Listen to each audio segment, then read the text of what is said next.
Have a nice time dear students. साथियों, आज का जो हम लोगों का टॉपिक है वो है फ्यूचर इंडेफिनिट टेंस। इसे हिंदी में कहते हैं अनिश्चित भविष्यकाल। अर्थात इसके अंतर्गत वो वाक्य आएंगे जो भविष्य में होंगे परंतु उनका समय निश्चित नहीं होगा कि वो कब होंगे और कब नहीं होंगे। तो आइए इनका इंट्रोडक्शन देखते हैं। ऐसे हिंदी वाक्य जिनके अंत में गा, गे, गी के अलावा किसी अन्य वाक्य की पहचान न मिले, अर्थात जिस वाक्य के अंत में केवल गा, गे, गी ही प्राप्त हो, फ्यूचर इंडेफिनिट टेंस कहलाते हैं। इसके अंतर्गत साथियों हमारा जो हेल्पिंग वर्ब होता है वो होता है विल या शैल, और जो मेन वर्ब होती है वो होती है हमारी वर्ब की फर्स्ट फॉर्म। तो आइए इसका हम लोग स्ट्रक्चर बनाते हैं। चूंकि आप जानते हैं साथियों कि जितने भी हम लोगों ने पिछले वीडियो में अध्ययन किया है उन सभी में अफर्मेटिव के सेंटेंस में सब्जेक्ट को सबसे पहले लिखा जाता है, उसके बाद हेल्पिंग वर्ब को लिखा जाता है, फिर मेन वर्ब को लिखा जाता है, फिर ऑब्जेक्ट और अंत में अदर्स लिखा जाता है। तो साथियों यहाँ पर हमने आपको हेल्पिंग वर्ब और मेन वर्ब बता दिया। तो मैं पहले आपसे सवाल ही कर लेता हूँ कि आप फटाक से अपने रफ में अफर्मेटिव और नेगेटिव का स्ट्रक्चर बना करके हमको दिखा दीजिए।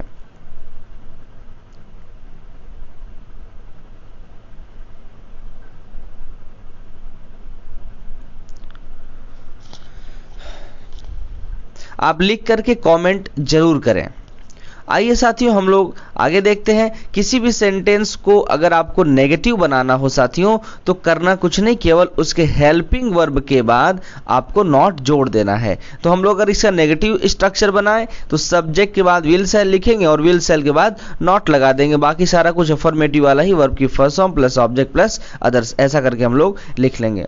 और किसी भी टेंस में अगर आपको इंटेरोगेटिव फर्स्ट टाइप बनाना यानी कि यस या नो टाइप क्वेश्चन का आंसर देना है, उसका स्ट्रक्चर बनाना है, तो हमेशा हम क्या करते हैं, नेगेटिव स्ट्रक्चर के हेल्पिंग वर्ब को सबसे पहले लिखते हैं। बाकी सारी चीज़ों को हम क्या करते हैं, एक के बाद एक करके उतारते चले जाते हैं। तो देखिए नेगेटिव स्ट्रक्चर में से मैंने विल या शैल को बाहर निकाल लिया और विल या शैल के पहले जो सब्जेक्ट था उसको मैंने बाद में लिखा यहाँ पर, यानी इंटेरोगेटिव फर्स्ट टाइप में आपने बनाया विल या shall plus subject plus in bracket not plus verb की first form plus object plus others और लास्ट में क्वेश्चन मार्क।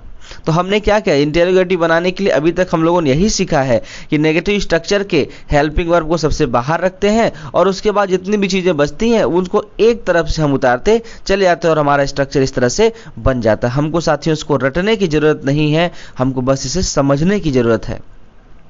जिन लोगों ने चैनल को अभी तक सब्सक्राइब नहीं किया फटाफट चैनल को सब्सक्राइब कीजिए ताकि आपको मैं और ज़्यादा बेहतर से बेहतर शिक्षा दे सकूं। आइए साथियों इसके बाद हम लोग इंटेरोगेटिव सेकंड में चलेंगे। तो इंटेरोगेटिव सेकंड बनाने के लिए आपको मालूम है कि हेल्पिंग वर्ब से पहले क्वेश्चन वर्ड लगा देते हैं और इंटेरोगेटिव फर्स्ट टाइप जो हमने विल या shall plus subject plus not plus verb की first form plus object plus other plus question mark लगाया था, सेम उसको क्या करेंगे इंटेरोगेटिव सेकंड वाले में हम लोग उसको बैठा देंगे। तो देखिए यहाँ पर हमने बना दिया क्वेश्चन वर्ड बाद विल या shall plus subject plus in bracket not plus verb की first form plus object plus others plus last में क्वेश्चन मार्क। तो इस प्रकार से हमारा इंटेरोगेटिव सेकंड टाइप यानी कि रीजनल क्वेश्चन के भी स्ट्रक्चर को हमने आसानी से बना लिया। अब एक नोट मैंने आपके लिए दिया साथियों कि आई तथा वी के साथ जो सब्जेक्ट के स्थान पर यदि आई और वी आ गए तो हमेशा हम उनके साथ हेल्पिंग वर्ब शैल का प्रयोग करेंगे तथा बाकी सभी कर्ताओं के साथ विल का प्रयोग करेंगे। यानी आई और वी को छोड़कर चाहे जो सब्जेक्ट में आ जाएगा उन सभी के साथ हम विल का प्रयोग करेंगे। तो आइए हमने आपको कोई सेंटेंस देकर के एग्जाम्पल समझाया हुआ है, समझते हैं। राहुल कल चुपके से तुम्हारे कमरे में प्रवेश करेगा। तो इस सेंटेंस से पहले हमको क्या ढूंढना है, वर्ब ढूंढना है। वर्ब यानी प्रवेश करना। कौन प्रवेश करेगा, सब्जेक्ट ढूंढ लीजिए राहुल, और क्या प्रवेश करेगा, किसको प्रवेश करेगा, किसे प्रवेश करेगा। तो साथियों इसमें ऑब्जेक्ट नहीं है, इसमें तो सारे कुछ क्या हो गए, अदर वर्ड्स हो गए। तो आइए हम सीधा लिखते हैं राहुल विल एंटर। राहुल आपका यहाँ पर क्या आई और वी तो नहीं है तो इनके साथ हम क्या लगाएंगे, विल ही लगाएंगे। आई और वी अगर सब्जेक्ट के स्थान पर होगा तो हम शैल लगाएंगे, लेकिन बाकी सभी कर्ताओं के साथ हम क्या लगाएंगे, विल का प्रयोग करेंगे। तो राहुल कल चुपके से तुम्हारे कमरे में प्रवेश करेगा। राहुल विल एंटर, राहुल प्रवेश करेगा।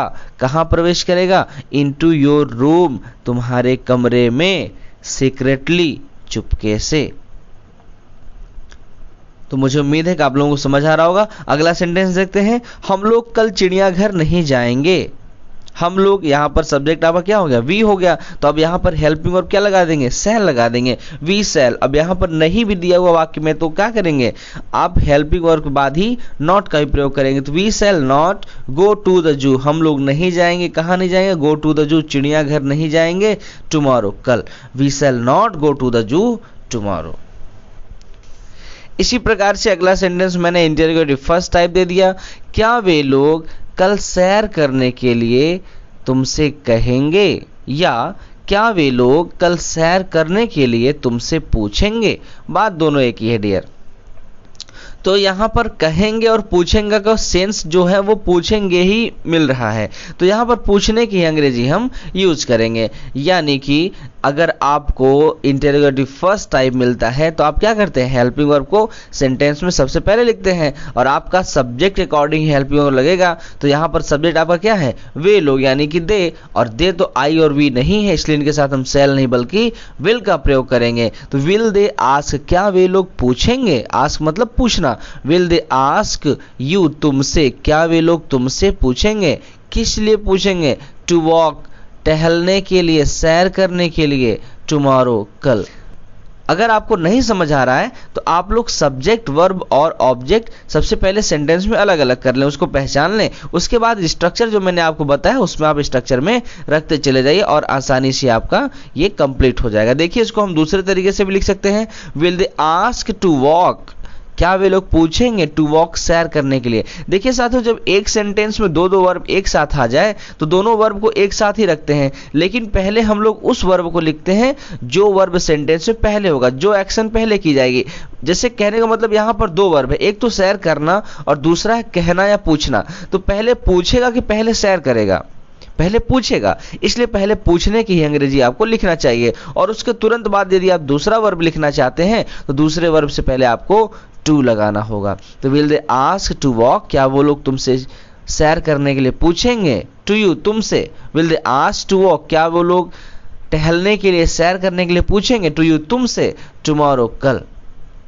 अगर आप यहां पर टू वॉक नहीं लगाना चाहते साथियों तो आप फॉर वॉकिंग भी कर सकते हैं, will they ask for walking to you tomorrow, क्या वे लोग तुमसे कल सैर करने के लिए पूछेंगे। अगला सेंटेंस है, वह देश की सेवा करेगी, she will serve the country, मैं उसे एक उपहार दूंगा, आई शैल गिव हिम या हर a gift, I shall give, मैं उसे दूंगा, मैं दूंगा, हिम उसे, हर भी उसे ही कह सकते हैं क्योंकि यहाँ पर जेंडर क्लियर नहीं, उसे मतलब कौन, लड़का है लड़की, तो ये क्लियर नहीं, इसलिए हम हिम या हर दोनों ही लगा सकते हैं। एक गिफ्ट यानी कि एक उपहार, I shall give him a gift, मैं उसे एक उपहार दूंगा।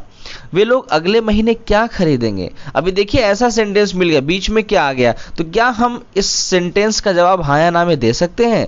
वे लोग अगले महीने क्या खरीदेंगे, हाँ खरीदेंगे या ना खरीदेंगे, यानी इसका जवाब हम हाँ या ना में नहीं दे सकते। तो साथियों ऐसे सेंटेंस में हम क्या करेंगे, इसको हम रीजनल सेंटेंस कहेंगे और इनके लिए हम क्वेश्चन वर्ड को सबसे पहले लगाएंगे। व्हाट विल दे बाय, वे सब क्या खरीदेंगे, व्हाट विल, क्या, दे, वे लोग, बाय खरीदेंगे, नेक्स्ट मंथ अगले महीने, what will they buy next month. Buy और परचेज दो वर्ड होते हैं, दोनों का मतलब होता है खरीदना, लेकिन बाय सस्ता चीज खरीदने के लिए यूज करते हैं और परचेज का प्रयोग हम करते हैं महंगा चीज खरीदने के लिए। और एक होता है अफोर्ड, अफोर्ड मतलब भी होता है खरीदना ही, तो यहाँ पर अफोर्ड का मतलब होता है क्षमता से बड़ी चीज को खरीदना, उसके लिए हम अफोर्ड लगाते हैं।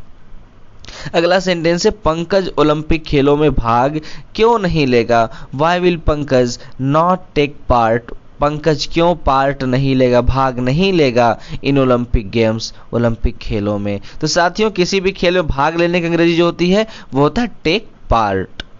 तो चलिए साथियों, मुझे उम्मीद है कि मैंने आपको बहुत अच्छे तरीके से कम समय में ज़्यादा ज्ञान दे दिया। अब बारी है आपकी, मैं आपको कुछ सेंटेंसेस दे रहा हूं, उन सेंटेंस को आप अपने मन से अपने रफ में उसको सॉल्व कीजिए, उसको ट्रांसलेट करिए और उसके पश्चात मैंने आपको आंसर भी दिया है, आप उस आंसर से मिलान भी कर सकते हैं। देखिए पहला सेंटेंस है, क्या मोनिका कल तुम्हें पहचानेगी, पहचानना का अंग्रेजी होता है रिकॉग्नाइज। दूसरा है, वे सब अब यहाँ क्यों नहीं आएंगे, उन लोगों के साथ मैं अपना जन्मदिन मनाऊंगा। जन्मदिन मनाना क्या होता है, सेलिब्रेट। कृष्णा राधा से विवाह क्यों नहीं करेंगे। विवाह करना का मैरी। तो साथियों मुझे उम्मीद है कि आप लोग इसे कर लिए होंगे। तो आइए अब आप वीडियो को रोकिए और जिन्होंने नहीं किया वो फटाफट ट्रांसलेट करें, और ट्रांसलेट करने के पश्चात देखिए मैं अब आपको आंसर भी दे दे रहा हूं, आप उस आंसर से अपने आंसर को मिलान करके देख लीजिए कि आपने कितना सही किया और कितना गलत किया। साथियों अभी फ्यूचर इंडेफिनिट टेंस यहाँ पर खत्म नहीं होता है। फ्यूचर इंडेफिनिट टेंस में कुछ अभी ऐसी चीजें हैं जिनमें विल और शैल का स्थान अगर हम लोग बदल दें तो साथियों बहुत कुछ आपको नया चीज मिल जाएगा। तो चलिए अगले वीडियो हम लोग वही सीखेंगे, लेकिन अगली वीडियो लेने के लिए आप फटाफट चैनल को सब्सक्राइब कीजिए, दम लगा के शेयर करिए साथियों, अधिक से अधिक शेयर कीजिए। आप जितना अधिक शेयर करेंगे उतना ही ज़्यादा मैं आप लोगों को अच्छा नॉलेज दे पाऊंगा। तो चलिए इसी उम्मीद के साथ मैं उम्मीद करता हूं कि आप लोग ज्ञान को बांटेंगे, क्योंकि ज्ञान बांटने से ही बढ़ता है। जय हिंद, जय भारत।